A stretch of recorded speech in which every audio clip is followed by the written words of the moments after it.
Walay mo dawat sa inyo ng mga babae nga mga inspektor. Kay nga no, kabalo ba mo? Kang bisag asa mo i-assign, daghan kay mong babae, uy. Napay inyong sweldo nga hastang gamay na. Yamura pa ba yung dagkubunan? Dili, kumupatol niyo mga inspektor. Kay mga babaero kay mong dagko. Gani mo kabalo mo kontento, bisag mga minyo mo. Magpadinay-dinay mo, ingon dayo ko ng ulitaw, mang kumam. Wala mo ko'y asawa, wala pud ko'y anak. So mga idol, for today's video ay mag-react tayo sa viral video ni Burikat Vlog tungkol sa mga inspector no, na sabi niya kung saan, kahit saang lugar sila ma-assign ay mayroong mga syuta. Actually mga idol, may katotohanan po ang sinasabi ni Burikat Vlog. Oh no! Kaya yung iba siguro nagagalit ay totoo at natatamaan. Mga idol, lalong-lalo na sa mga inspector dyan, shoutout ko sa inyo. Huwag kayong magagalit kung hindi naman kayo natatamaan or wala naman kayong ginagawang masama. No? Huwag kayong magagalit kung hindi naman totoo at wala namang epekto sa inyo.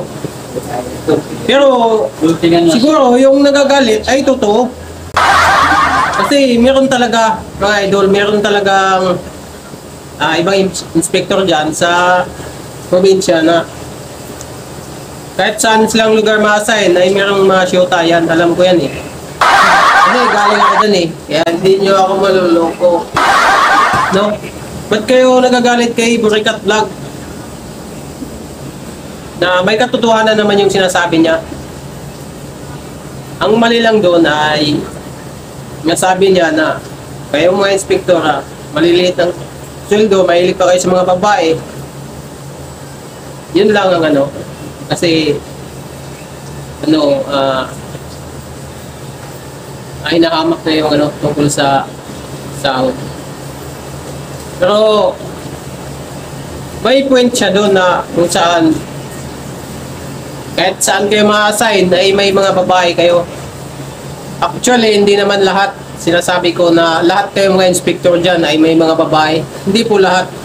Pero, alam nyo yan sa sarili nyo na yung mga ibang kasamahan nyo ay meron talagang ibang chicks sa ibang lugar kung ma-assign sila sa ibang lugar. Meron talaga. Alam nyo yan eh, sa mga kasamahan nyo iba dyan eh. Kahit na may mga asawa na eh. Kaya may point yung sinasabi ni Burikat Vlog na mahilig sa babae yung ibang inspector dyan. Totoo yun eh. Kahit ako mismo nagpapatunay na may iba dyan na kahit pamilyado na or may mga asawa na ay mahilig pa rin sa chicks. Kaya yung iba galit eh. Siguro mayroon ding magagalit sa akin ito. Eh bahala na kayo, basta alam nyo yan sa sarili nyo at sa mga ibang kasamahan nyo na meron talagang mga kasamahan nyo dyan na kahit may asawa na ay nangliligaw pa rin at mahilig pa rin sa babae. So yun lang masasabi ko guys. Sana ay huwag kayong magalit sa akin kasi totoo naman sinasabi ko eh. Hindi lahat na mga inspector ay may mga chicks. Pero meron sa inyo mga kasamahan na meron talaga.